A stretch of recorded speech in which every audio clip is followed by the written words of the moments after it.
Vamos dar continuidade no Templo de Zorobabel, parte 11. O subtítulo é Os Muros de Jerusalém. A nossa passagem-chave será Neemias capítulo 1, versículo 1 a versículo 4. Deixa-me ler Neemias capítulo 1, versículo 1 a versículo 4. As palavras de Neemias, filho de Acalias, e sucedeu no mês de Quisleu, no ano 20º, estando eu em Suzã, a fortaleza, que veio Anã, um de meus irmãos, ele e alguns de Judá, e perguntei-lhes pelos judeus que escaparam e que restaram do cativeiro e acerca de Jerusalém. E disseram-me: os restantes que não foram levados para o cativeiro lá na província estão em grande miséria e desprezo, e o muro de Jerusalém fendido e as suas portas queimadas a fogo. E sucedeu que, ouvindo eu essas palavras, assentei-me e chorei e lamentei por alguns dias e estive jejuando e orando perante o Deus dos céus. Sempre que falamos dos templos, trazemos anos. E hoje vamos trazer mais um novo ano no nosso estudo. Olhando para a tabela, o Templo de Salomão foi destruído no ano 586 a.C. e o Templo de Zorobabel foi reconstruído no ano 516 a.C.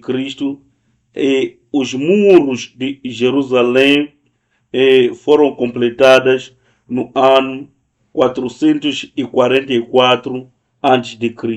Como pode ver, isto levou 70 anos e é o cumprimento de Jeremias capítulo 29, versículo 10. Deus havia profetizado através de Jeremias que depois dos 70 anos o povo de Israel voltaria a Jerusalém.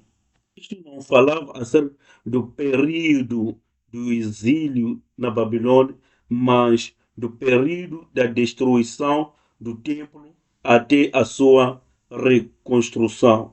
Quando passaram os 70 anos, o templo de Zorobabel foi reerguido e a reconstrução do templo de Zorobabel foi completada em 70 anos. Como pode notar, o templo foi reconstruído, mas a cidade não foi reconstruída. O templo foi reconstruído e o templo e a cidade são duas coisas diferentes. O rei Ciro e posteriormente o rei Darius deram o decreto da reconstrução do templo, mas não acerca da cidade. Jerusalém não estava plenamente reconstruída. Por isso, hoje vamos estudar acerca dos muros de Jerusalém ou os muros da cidade. O ano em que completaram a construção dos muros de Jerusalém é o ano 444 a.C., o que significa que isso levou mais 72 anos. Depois que o templo foi reconstruído, levou-se 72 anos para a reconstrução dos muros. Primeiro é o início da construção. Como é que aconteceu? Vamos percorrer pelo livro de Neemias e outros recursos bíblicos para compreender como é que isto aconteceu. A Bíblia inicia por dizer que chamado Anani veio visitar Neemias, que era nos tempos o copeiro do rei. Neemias estava a servir como o copeiro do rei. E ele estava em Suzã, a capital. E pode ler Neemias capítulo 1, versículo 11, pode ver isso. Senhor, esteja, pois, atento os teus ouvidos à oração do teu servo e à oração dos teus servos que desejam temer o teu nome e faze prosperar hoje o teu servo e dá-lhe graça perante este homem. Então era eu, copeiro do rei. Aqui Neemias estava a servir no palácio do rei, assim como Daniel estiver a servir como o conselheiro do rei. Assim estando no palácio de Nabucodonosor, assim Neemias estava no palácio do rei Xerxes. Assim que a construção do templo de Deus foi permitida pelo rei Cyrus e o rei Dário mais tarde, a construção dos muros de Jerusalém, aquilo que era o desejo, a esperança e aquilo que precisavam o povo que habitava em Jerusalém, para que tivessem a permissão de construção dos muros da cidade. É óbvio que deveriam se aproximar ao rei dessa época, para que recebesse a ordem do rei ou o decreto real, porque este era o meio de fazer as coisas. O Judá, o reinado do sul, é destruído pelos babilônios, deixa de existir uma nação de Israel.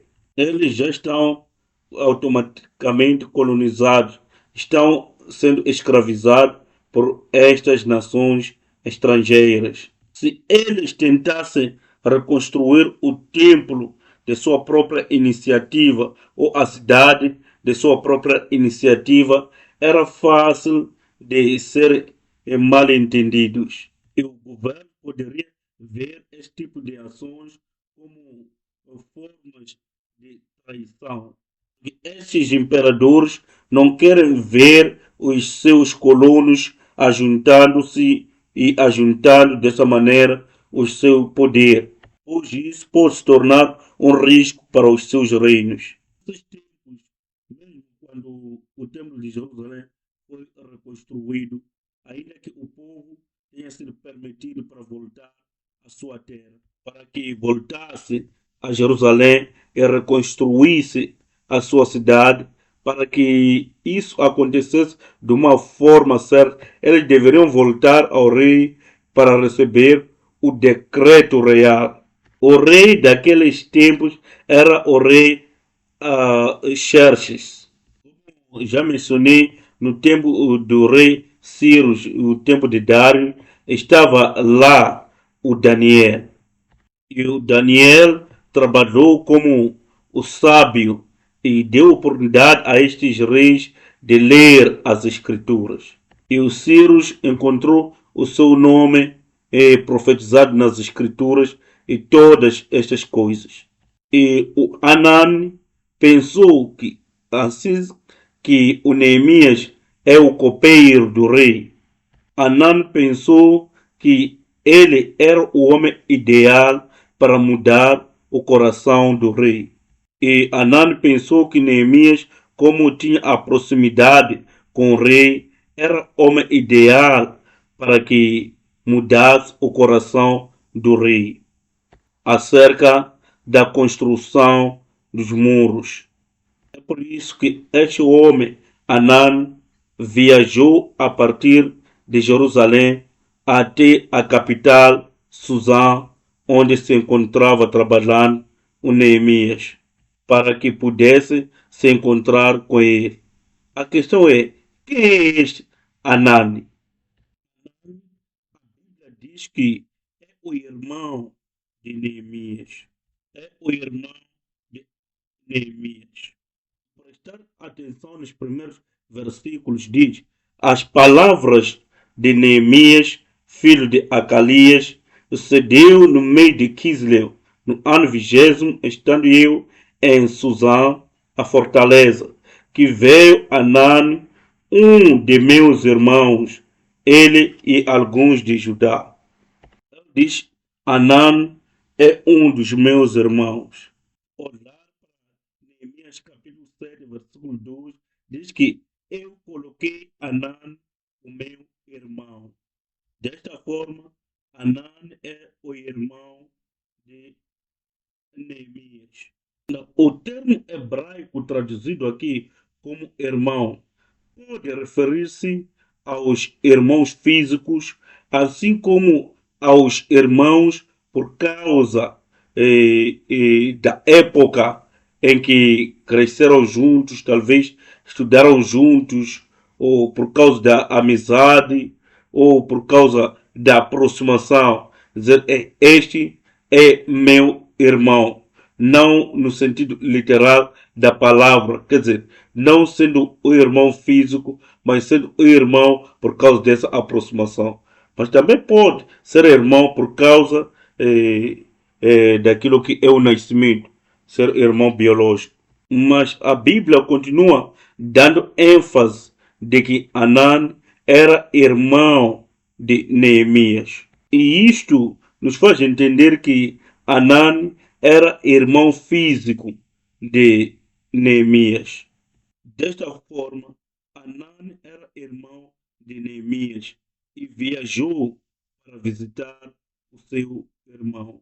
Então, existem aqueles que dizem porque Anã era irmão biológico de Neemias.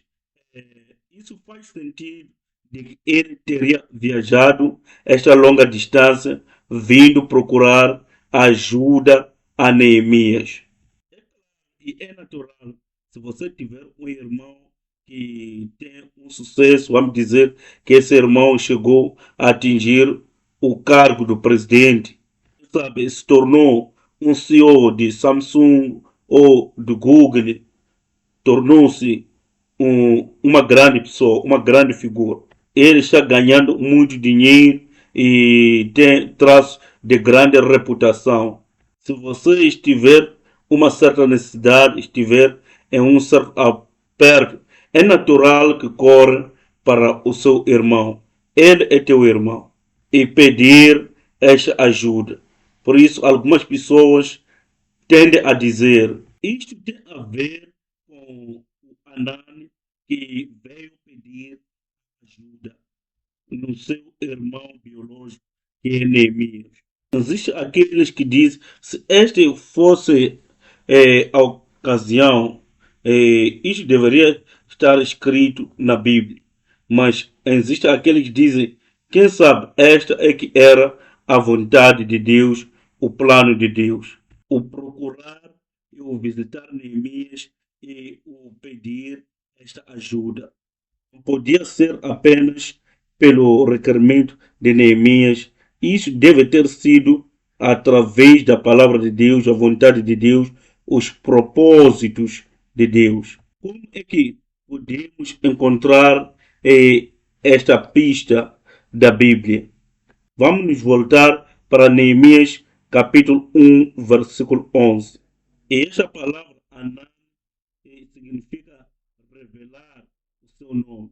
E revelar, como tem falado o pastor sênior fundador, significa aquilo que é a fé. E revelar significa também uma grande fé, grande reverência, grande respeito, assim como grande alegria, grande fé, grande obediência e grande gozo. Se o tempo nos permitir, irei explicar por que reverenciar a Deus são estas grandes coisas. Assim é como o pastor fundador tem explicado acerca de reverenciar a Deus. Significa aquele que tem uma grande fé, uma grande obediência e uma grande alegria em viver de acordo com a vontade de Deus. Neemias, com estes que são os irmãos deles, descrevem-se como pessoas que desejam ou alegram-se em obediência à sua palavra, alegram-se na fé em Deus. gostar de ter esta fé em Deus, de ter esta alegria em Deus, em seguir ao Senhor. Daqui podemos entender que estes não eram pessoas que eram movidas de acordo com suas necessidades. Então, cremos que é possível que tenham iniciado ouvindo até aqui por causa da palavra de Deus, segundo a vontade de Deus. Outro fator é porque a diferença ou a distância entre Jerusalém até a cidade de Suzã é uma distância de 1.600 quilômetros. 1.600 quilômetros. Aprendendo através da jornada dos israelitas pelo deserto que eles só viajavam no máximo 30 quilômetros por dia. Porque 30 quilômetros por dia é como se fosse a marcha do exército. Aqueles foram treinados para o efeito. Eles podem andar por 30 quilômetros por dia. Se as pessoas não estão treinadas, 15, 20 quilômetros serão uma distância máxima a se percorrer por dia. Depois disso, vão precisar de um tempo de descanso, um lugar de descanso. Então, uma distância de 1.600 quilômetros é uma distância que lhes levaria um espaço de 4 meses de viagem. Porque quando Neemias recebeu a permissão de ir a Jerusalém para a reconstrução dos muros, isso lhe levou 4 meses de sair de Suzã até Jerusalém. Isso significa que esta foi uma viagem planificada. Eles tiveram que percorrer uma distância de 1.600 quilômetros que lhes levou 4 meses. Isto não é fácil, por isso não pode ter sido casual. Você precisa estar fora por 4 meses. O seu negócio pode cair se fechar o negócio por 4 meses. Não tem como alimentar a sua família quando estiver fora por 4 meses, que é apenas um caminho de ida. E voltar também vai levar mais 4 meses. E este não foi uma viagem por acidente, não foi uma viagem casual, não foi algo de noite para dia, não foi algo de hoje para amanhã. Ei, vamos lá viajar amanhã, procurar este homem Neemias. Esta foi uma viagem em que eles deveriam arriscar muita coisa. Havia muita coisa em jogo. Dando para todos esses fatores, podemos concluir que Anani e o seu grupo não tomaram esta viagem por causa de suas próprias iniciativas, nem por causa de necessidades pessoais, mas de acordo com a palavra de Deus ou o impulso de Deus. Então, seria porque eles estavam a obedecer à palavra de Deus. O que podemos aprender destes homens é que na nossa vida de fé devemos agir. Eles olharam para os escombros em Jerusalém, olharam para a situação vergonhosa em que se encontravam e precisaram de ajuda.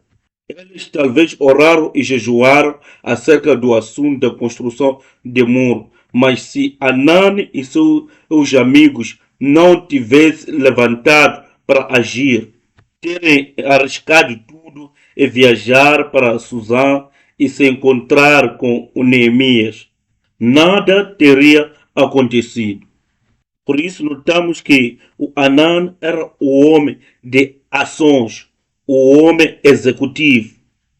E por isso ele conseguiu trazer a providência de Deus, a resposta de Deus aos irmãos. Na nossa vida da fé, também precisamos nos tornar homens de ações, homens executivos. Não importa o quão alguém seja grande em planificações, se não executar os seus planos e projetos, não haverá nenhum progresso. Não há nada que irá para trás e não há nada que irá para frente. Se olhar para Tiago capítulo 2, versículo 26, Tiago 2, versículo 26 diz: assim como o corpo sem o espírito está morto, Também a fé sem as obras está morta. Ter a fé é algo muito importante. Está claro que ao ter a fé é muito importante sermos pessoas ativas, pessoas com ações. Devemos ser homens e mulheres de obras. Independentemente do sufoco em que se encontrar, é muito importante agir segundo a palavra de Deus, para que a tua vida possa fluir com muitos frutos e muitas bênçãos. Amém. O que aconteceu é que depois desta visita de Anani e seus amigos, Neemias começou a oração de jejum. O ponto número 2 é a oração de jejum de Neemias. A conversação de Neemias e Anani, ele pergunta como é que estão os sobreviventes de Jerusalém.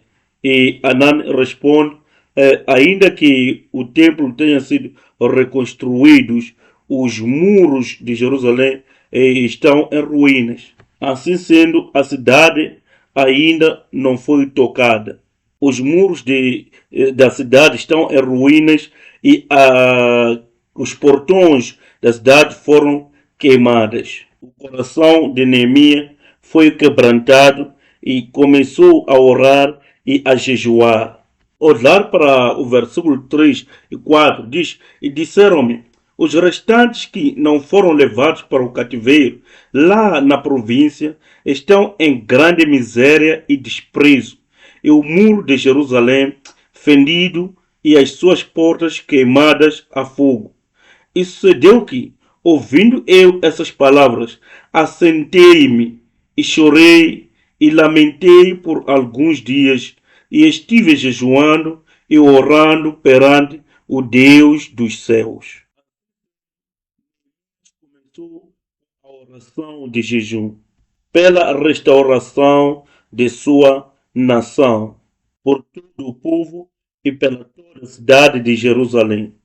Tem dificuldades nacionais, tem desafios nacionais em como vamos resolver certos tipos de problemas. Neemias mostra que o que pode fazer, ou seja, a melhor alternativa não são reclamações e resmungações contra os políticos, líderes do país, mas é oração e jejum.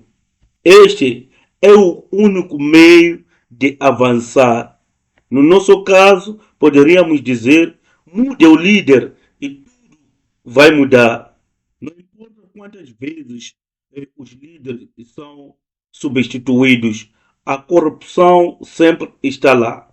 É verdade que, segundo os princípios de liderança, esse é um dos meios, mas o melhor caminho, a melhor forma de fazer as coisas, se realmente quisermos resolver o problema nacional, se nos encontrasse com Neemias, diria: é jejuar e buscar a Deus, jejuar e orar ao Deus dos céus.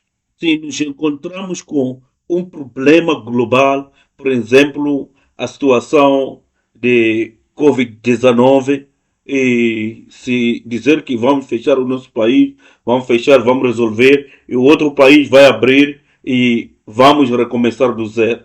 Creio que a melhor coisa que nos ajudou a resolver esta situação é a oração. Orar a Deus através de oração e jejum é a única forma pela qual poderíamos nos voltar a Deus e daí receber a resposta. Nesta oração de Neemias tem muita coisa que possa nos encorajar. Por isso, vamos olhar para as características da oração de Neemias. Primeiro, Neemias arrependeu-se.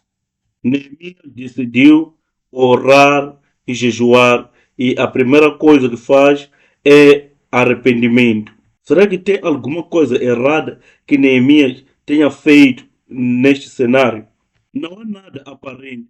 O que aconteceu é que Anani veio de Jerusalém e lhes contou aquilo que aconteceu. Será que havia coisas pelas quais os israelitas de Jerusalém deveriam se arrepender? Talvez sim, talvez não. No entanto, Neemias começa a sua oração no arrependimento. Em versículo 6 e 7 diz: Estejam, pois, atentos os teus ouvidos e os teus olhos abertos para ouvires a oração do teu servo que eu hoje faço perante ti de dia e de noite pelos filhos de Israel, teus servos, e faço confissão pelos pecados dos filhos de Israel que pecamos contra ti. Também eu e a casa de meu pai pecamos. De todo nos corrompemos contra ti e não guardamos os mandamentos, nem os estatutos, nem os juízos que ordenaste a Moisés, teu servo. Quando Neemias começou a orar pela sua nação, quando começou a entrar na resolução deste problema nacional, a primeira escada em que ele deu foi de se arrepender de seus pecados, os pecados feitos pelos seus pais. Ele se arrepende por si mesmo e por causa dos pecados dos outros. Isto mostra que o primeiro passo da oração, quando o problema é nacional ou comunitário, é arrependimento. É possível que não haja pecados particulares que tenham cometido contra Deus. Ainda isso é o arrependimento a primeira escada para interceder pela nossa nação. Precisamos nos arrepender por causa dos pecados dos nossos pais. Precisamos nos arrepender por causa de outras pessoas. Neemias se arrependeu e orou a favor por cada uma das pessoas que estão em Jerusalém. Se realmente queremos ver a resolução desta pandemia, precisamos nos dobrar e nos arrepender a favor de cada uma das pessoas viventes nesta terra. E creio que o Senhor intervirá e responderá imediatamente, assim como a oração de Neemias foi respondida. Assim também as nossas orações serão respondidas. A segunda característica, o que aconteceu quando ele se arrependeu? Antes disso, pode escrever 2 de Crônicas, capítulo 7, versículo 14. Esta passagem diz: E se o meu povo, que se chama pelo meu nome, se humilhar e orar e buscar a minha face e se converter dos seus maus caminhos, então eu ouvirei dos céus e perdoarei os seus pecados e sararei a sua terra. Segundo, Neemias orou de acordo com a aliança de Deus. Neemias capítulo 1, versículo 8 a 9. Lembra-te, pois, da palavra que ordenaste a Moisés, teu servo, dizendo: Vós transgredireis e eu vos espalharei entre os povos, e vós vos convertereis a mim, e guardareis os meus mandamentos, e os fareis. Então, ainda que os vossos rejeitados estejam no cabo do céu, de lá os ajuntarei e os trarei ao lugar que tenho escolhido, para ali fazer habitar o meu nome. Podemos notar que na oração de Neemias não era uma oração vaga, uma oração que era baseada na palavra de Deus. Esta oração que ele faz aqui está escrita em Deuteronômio, capítulo 30, versículo 1 a 4. Esta é a escritura que o profeta Neemias estava a se referir. E esta é a oração de acordo com a aliança de Deus. Orar segundo a aliança de Deus é muito importante. Deixa-me dizer claramente aqui que isto não significa que mencionar as escrituras nas orações melhora as orações e acelera a resposta. Mencionar as Escrituras não significa que estamos a orar segundo a aliança de Deus. Então, se esse fosse o método da oração segundo a vontade de Deus, aqueles que têm a memorização das Escrituras foram treinados a memorizar as Escrituras, seriam os melhores na oração. Eles estariam a recitar a partir de Gênesis capítulo 1, versículo 1 até Apocalipse 22. Especialmente os judeus. Antes da criança ter 2 anos, deve conhecer e recitar da palavra os primeiros 5 livros da lei de Moisés. Estamos falando de Gênesis, Êxodo, Números, Levíticos e Deuteronômio. Eles devem recitar cada palavra antes de atingir 2 anos de idade.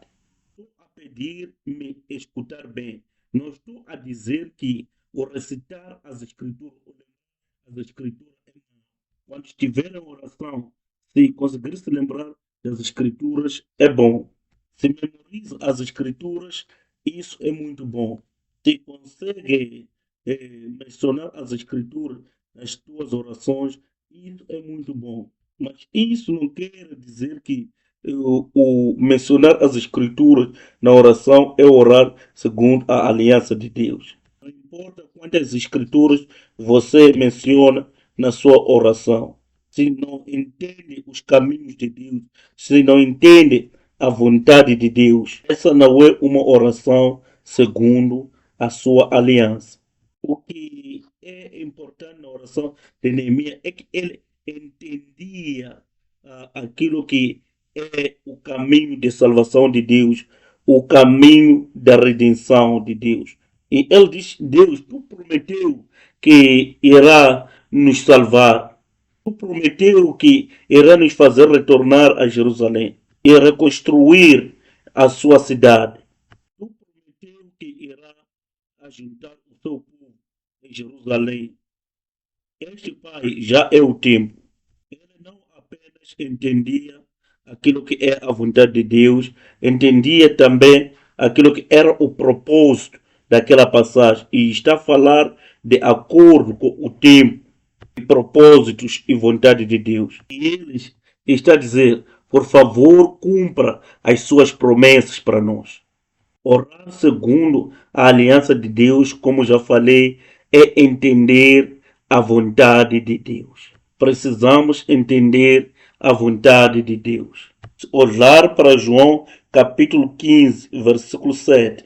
Esta passagem diz que se você estiver em mim e as minhas palavras estiver em você, peça tudo o que você quiser e será feito para você.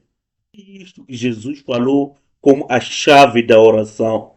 Você estar em mim e as minhas palavras estar em você. Isso pode significar que você tem a palavra, mas muito mais significa que você entende essa palavra que está em você. Isso significa que se a minha palavra estiver implantada em você, em outras palavras, se você viver de acordo com a minha palavra. Deste modo, quando você pedir em oração, eu vou responder. Amados irmãos e irmãs, eu oro para que Deus possa nos dar a sua sabedoria, para que possamos entender a sua vontade e orar segundo a sua aliança. Amém. Terceiro, características da oração de Neemias é que Neemias orou especificamente. Neemias orou especificamente. Aqui no versículo 11. Senhor, estejam, pois, atentos os teus ouvidos à oração do teu servo e à oração dos teus servos que desejam temer o teu nome, e faz prosperar hoje o teu servo e dá-lhe graça perante este homem. Então era eu copeiro do rei. Estes teus servos, creio que refere-se ao Anani e os seus amigos. Diante deste homem, este homem refere-se ao rei Artaxerxes. Neemias estava a orar especificamente para que tivesse a graça diante do rei Artaxerxes. É que o decreto de Xerxes seria esta a resposta para a resolução dos problemas dos muros em ruína em Jerusalém e iria apressar também a sua reconstrução. Quando Neemias estava a orar, ela estava a orar especificamente para que Deus possa me dar a graça diante dos olhos do rei Xerxes. Quer dizer, diante de tudo, quando lhe apresentar, que ele estivesse alegre em nos conceder e também aprovar. As nossas orações também devem ser específicas. Nós precisamos orar especificamente. Devemos deixar de orar de uma forma vaga e começarmos a orar especificamente. Por exemplo, ao orar pelos irmãos da igreja, ao invés de dizer que oro por todos os jovens, todas as crianças da escola dominical, todos os adultos, todos os casais. Imagina se você dizer, eu oro pelo irmão João e a esposa Ana. Isso, sim, é mais específico. Faz sentido também. E faz com que você se entenda que você se importe com o irmão João e a irmã Ana. Esta é uma oração. Então, começo a pensar na situação em que o irmão João, a irmã Ana estão atravessando neste momento. Em como essas pessoas estão a passar. É este o exemplo de orar especificamente por pessoas. Não trazer uma oração vaga. Se eu disser que, amado papai, eu oro pelo irmão João, toda a minha atenção está concentrada no meu irmão João e consigo o visualizar para mim e consigo lidar com a situação que está a atravessar especificamente. Orar especificamente vai nos levar a orar com sinceridade e orar com um coração genuíno. Aquele tipo de oração, Papai Celestial, você sabe todas as coisas, tu sabe que preciso de dinheiro. Diga quanto dinheiro você precisa. Tem um evento a acontecer e seria importante falar com Deus acerca das datas, da agenda e dos detalhes do evento, os alvos ou os objetivos desse evento. Por exemplo, se achar que se chover o evento será comprometido, você vai orar, papai, causa com que haja uma temperatura favorável, seja um dia solar, não permita que haja chuvas. É muito importante orar especificamente. Este foi um dos meios que Neemias usou na sua oração. Quando estivermos a orar a favor dos nossos irmãos, vamos orar especificamente. É aqui que entra aquilo que chamamos de pontos de oração, para que sejamos sinceros com a palavra, nas nossas orações com o nosso Deus Pai, para que Deus possa receber como um aroma agradável e daí Deus possa responder às nossas orações. Depois de Neemias ter orado, Deus respondeu. A forma como Deus respondeu nos dá grande encorajamento. Então vamos olhar como Deus respondeu à oração de Neemias. Então o meu ponto número 3 é a resposta de Deus à oração de Neemias. Primeiro, o rei é que se dirige a Neemias. Deus causou com que o rei lhe perguntasse ou se dirigisse em primeiro lugar a Neemias. Nos dias de hoje é fácil alguém saudar o seu chefe, o seu presidente. Naqueles dias, se Neemias se dirigisse ao rei, encontrar que o rei tem seus estresses, poderia incorrer a pena de morte. Não era tão fácil começar uma conversa com o rei. Não é como a cultura de hoje em dia. Se Neemias tivesse começado a conversa ou tivesse trazido à tona o seu pedido sem que o rei tivesse lhe dirigido, seria visto como um plano de fugir. Que vemos mais tarde, Neemias diz: estou a pedir que me deixe ir a Jerusalém e ajudar a reconstrução dos muros. Isso significa que ele estaria longe ou fora por um bom tempo. Se Neemias tivesse iniciado essa conversa e trouxesse esse pedido ao rei, dissesse: a paz esteja com o rei, tem uma coisa que quero pedir ao rei, penso para ir a Jerusalém por algum tempo. Deveria ser visto como que ele tem de ir reerguer a sua nação e como já nos conhece, conhece todos os segredos do palácio e vir contra nós. Então, por causa de várias formas de ver a situação e a cultura imperial daqueles tempos, a aproximação de Neemias poderia ter sido um grande mal entendido e poderia levar com que ele fosse decapitado com facilidade. O que acontece é que Neemias permaneceu na oração sem ter que dizer nada ao rei e Deus moveu o coração do rei Artaxerxes e fez com que ele se dirigisse a Neemias primeiro. O rei Artaxerxes se dirige a Neemias e diz que eu vejo o teu semblante que não está bem. Você está triste. O que está acontecendo? Eu sei que tem alguma coisa que está te corroendo por dentro. Então me diga qual é o teu problema.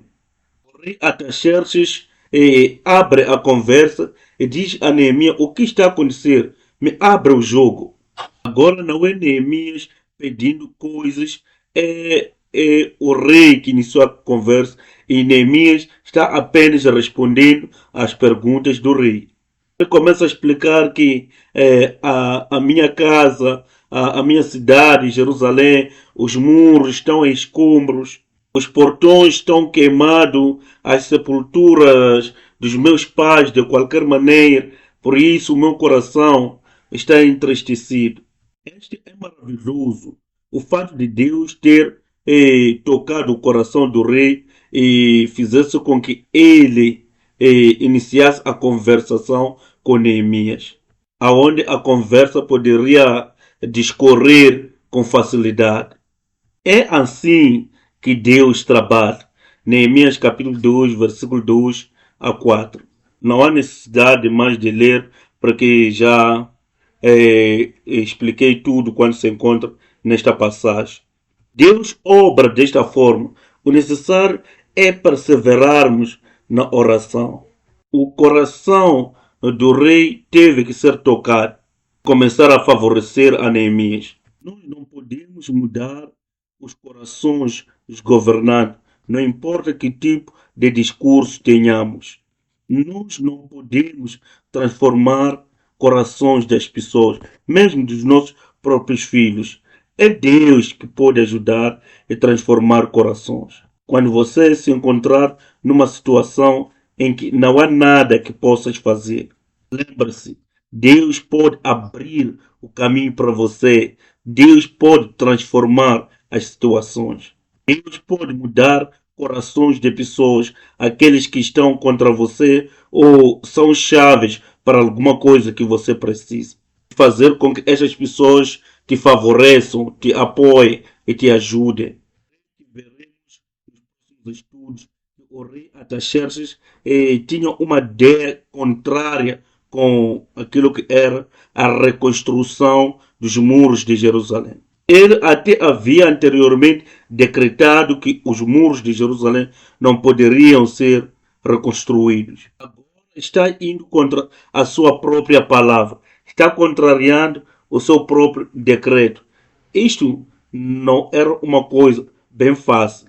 Isto é bem estranho mesmo, porque os reis eram vistos como Deus. Deus não pode mudar o seu pensamento, não pode alterar as suas palavras, não pode alterar o seu decreto. Assim também o rei não poderia alterar as suas palavras, mas por causa do poder da oração, o Deus dos deuses causou com que este rei alterasse o seu decreto. E não apenas deu o decreto de reconstrução dos muros, como também ajudou com os recursos necessários para o efeito.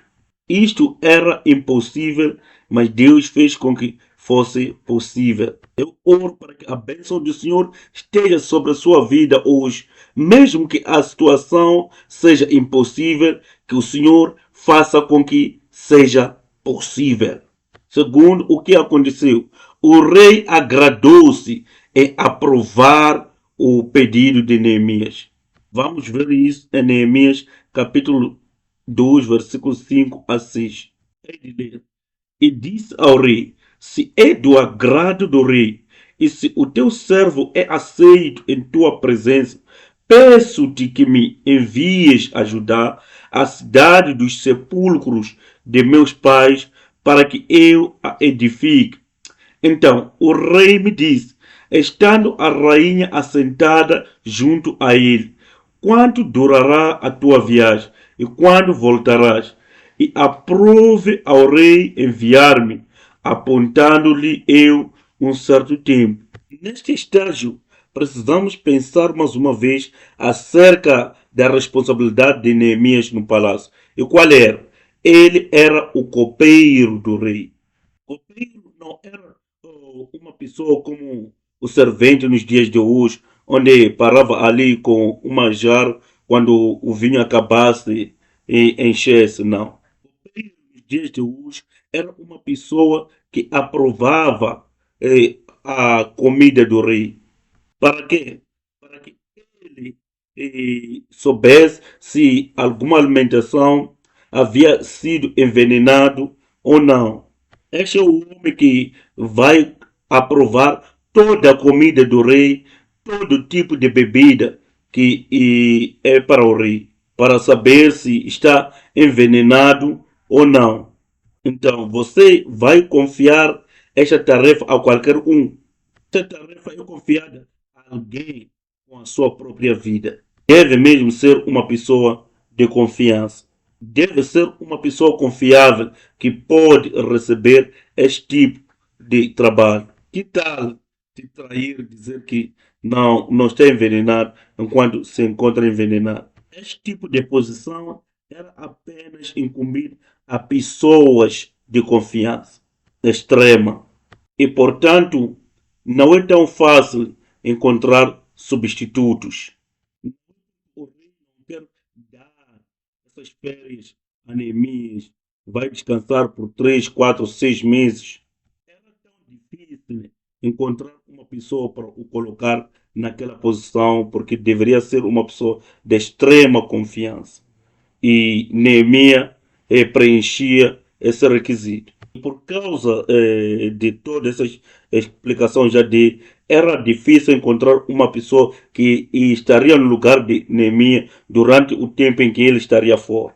No entanto, quando Deus é envolvido na situação, fez com que o rei, sem nenhuma hesitação, aprovasse a saída de Neemias por algum tempo. Ele sabia todas as dores de cabeça que viriam depois de liberar a Neemias. Ainda assim, lhe agrada aprovar a saída dele. Tudo isso foi o resultado da oração de Neemias. Portanto, se nós orarmos a Deus, Deus vai transformar as situações. E o que aconteceu é que o rei providenciou soldados e materiais. Versículo 8 e versículo 9 diz: como também uma carta para Asaf, guarda do jardim do rei, para que me dê madeira para cobrir as portas do passo da casa e para o muro da cidade e para a casa em que eu houver de entrar. E o rei mas deu, segundo a boa mão de Deus sobre mim. Então vim aos governadores da além do rio e dei-lhes as cartas do rei. E o rei tinha enviado comigo chefes do exército e cavaleiros. Não apenas o rei disse, está liberado, vai, mas lhe deu também o exército, os cavalos, quer dizer, lhe deu a guarda real e também o material que ele precisava. Por quanto tempo a construção dos muros foi adiada? Como já falei anteriormente, foram 72 anos depois da construção do muro, daquilo do templo. Quando Neemias chegou a Jerusalém com todo esse material, pensa que levou quanto tempo para que fosse construídos? Aquilo que levou 72 anos para ser feito, foi feito apenas em 52 dias. Quando Deus interviu na situação e transformou o coração do rei, tudo foi suave, tudo foi fácil, tudo foi resolvido e a resposta foi dada. Hoje, a minha conclusão, meus irmãos e minhas irmãs, é: quando nós orarmos, Deus nos dará sucesso. Quando orarmos, Deus nos dará sucesso. Neemias capítulo 2, versículo 20. Então lhes respondi e disse: o Deus dos céus é o que nos fará prosperar, e nós, seus servos, nos levantaremos e edificaremos, mas vós não tendes parte, nem justiça, nem memória em Jerusalém. Assim que ele orou a Deus, Deus lhe deu o sucesso. Quando nós oramos a Deus, Deus nos dará o sucesso. Pode ser o sucesso de ser liberto de dificuldades econômicas, o sucesso de fazer crescer o seu negócio nesses tempos difíceis, o sucesso sobre a sua família. Poderá ser o sucesso na educação dos seus filhos. Quem sabe o sucesso sobre a sua saúde física. Se nós orarmos, Deus nos ouvirá e nos ajudará. De acordo com esta passagem, Deus nos dará sucesso. Eu e você somos pessoas de sucesso, de prosperidade, desde que possamos orar. Vamos orar e o nosso Deus Pai nos dará sucesso. Lembre-se, por favor, Deus é o que nos ajuda, é Ele que nos dará o sucesso. Nós orarmos com genuinidade, Deus nos ouve e curará a nossa terra. Amém.